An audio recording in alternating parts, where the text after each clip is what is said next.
Você sabia que existe um segredo sobre Chico Xavier tão perturbador que durante décadas foi mantido em absoluto silêncio? Um mistério que envolve morte, justiça e uma carta psicografada que mudou o destino de uma família inteira. O que você está prestes a descobrir vai abalar tudo o que você pensava saber sobre o médium mais famoso do Brasil. Fique até o final desse vídeo, porque essa história vai te deixar sem palavras. Chico Xavier é conhecido mundialmente como o maior médium espírita brasileiro de todos os tempos. Mais de 400 livros psicografados, milhões de cartas consoladoras para famílias enlutadas e uma reputação construída sobre bondade e humildade. Mas existe um lado dessa história que poucos conhecem. Um episódio que permaneceu enterrado nos arquivos judiciais brasileiros e que levanta questões profundas sobre fé, justiça e os limites entre o mundo material e espiritual. Para entender esse mistério, precisamos voltar no tempo. Chico Xavier nasceu em Pedro Leopoldo, Minas Gerais, em 1910. Desde criança, afirmava conversar com espíritos, uma habilidade que o tornaria mundialmente famoso décadas depois. Sua vida foi marcada por uma simplicidade quase franciscana. Doava todos os direitos autorais de seus livros, vivia com uma aposentadoria modesta e dedicava suas noites a atender pessoas desesperadas em busca de contato com entes queridos falecidos. Mas em determinado momento da história brasileira, Chico Xavier se viu envolvido em algo que transcendeu a espiritualidade e entrou de forma contundente no sistema judicial do país. Estamos falando de casos onde suas psicografias foram usadas como provas em processos criminais. Isso mesmo que você ouviu. Cartas supostamente escritas por mortos foram apresentadas em tribunais como evidências legais. O caso mais emblemático e controverso envolve um jovem que morreu em circunstâncias trágicas. A família, devastada pela perda, buscou respostas. Eles queriam justiça, queriam entender o que realmente aconteceu naquela noite fatal. E foi então que recorreram a Chico Xavier. O médium, em uma de suas sessões habituais, teria psicografado uma carta diretamente do espírito da vítima. Mas o conteúdo dessa carta era absolutamente chocante. Na mensagem, o jovem falecido inocentava completamente os acusados de sua morte. Ele descrevia os acontecimentos daquela noite de uma perspectiva que ninguém poderia ter, exceto alguém que estivesse lá.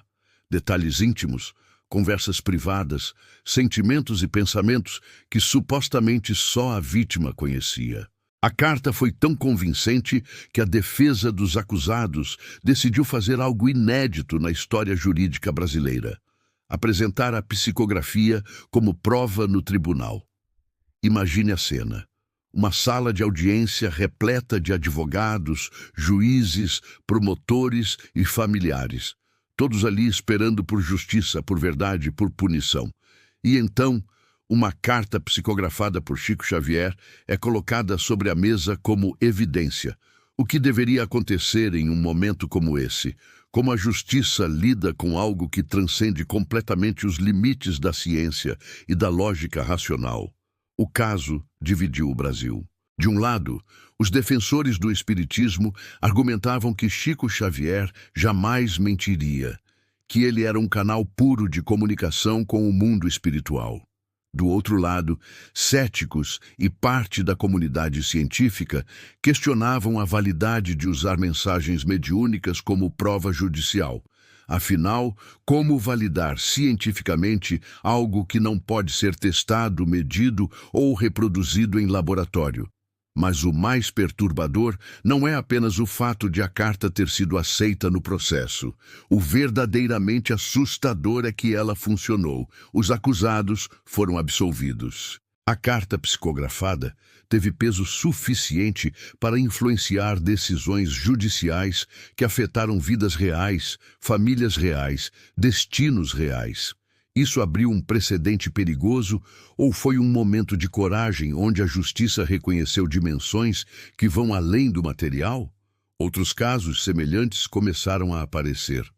Famílias de todo o Brasil passaram a buscar Chico Xavier, esperando que seus entes queridos se manifestassem para esclarecer mortes, acidentes e crimes. O médium se tornou uma espécie de ponte entre o mundo dos vivos e dos mortos, mas também entre a espiritualidade e a lei. Ele estava confortável com esse papel, ou sentia o peso imenso de estar literalmente decidindo o futuro de pessoas através de suas psicografias? Documentos judiciais mostram que Chico Xavier era extremamente cuidadoso. Ele não psicografava sob pressão, não aceitava dinheiro para realizar as sessões e sempre enfatizava que as mensagens vinham dos espíritos, não dele. Mas mesmo assim, críticos apontavam contradições. Como ter certeza de que aquelas palavras eram realmente de um espírito e não projeções do próprio inconsciente de Chico Xavier? E se ele estivesse, mesmo que inconscientemente, sendo influenciado pelas informações que recebia das famílias? Grafólogos foram chamados para analisar as psicografias. Alguns afirmaram que a caligrafia não era de Chico Xavier. Outros disseram que havia semelhanças com a escrita das supostas vítimas. Mas a questão permanecia sem resposta definitiva. A ciência não conseguia explicar, mas também não conseguia desmentir completamente.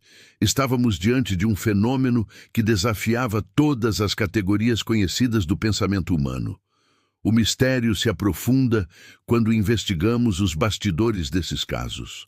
Há relatos de que autoridades brasileiras ficaram profundamente desconfortáveis com a situação.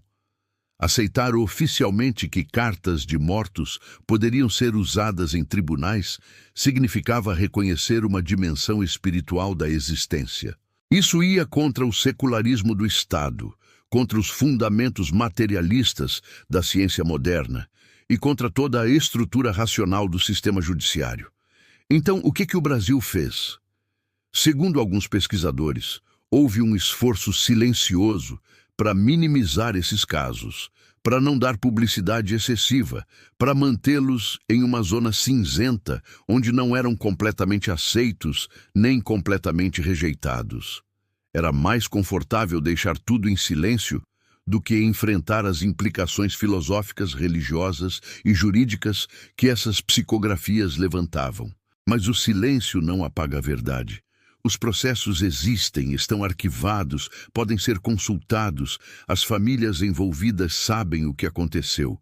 E Chico Xavier, até o fim de sua vida em 2002, continuou psicografando mensagens de consolação, de esclarecimento, de perdão. Ele nunca se posicionou como um salvador ou um juiz. Sempre foi apenas o intermediário, o homem humilde, que afirmava estar apenas cumprindo uma missão espiritual.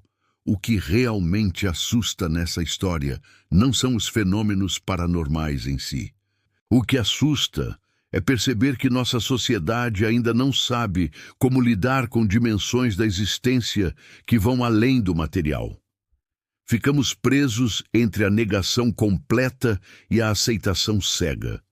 Não conseguimos encontrar um caminho do meio onde possamos investigar seriamente esses fenômenos sem preconceitos, mas também sem credulidade ingênua.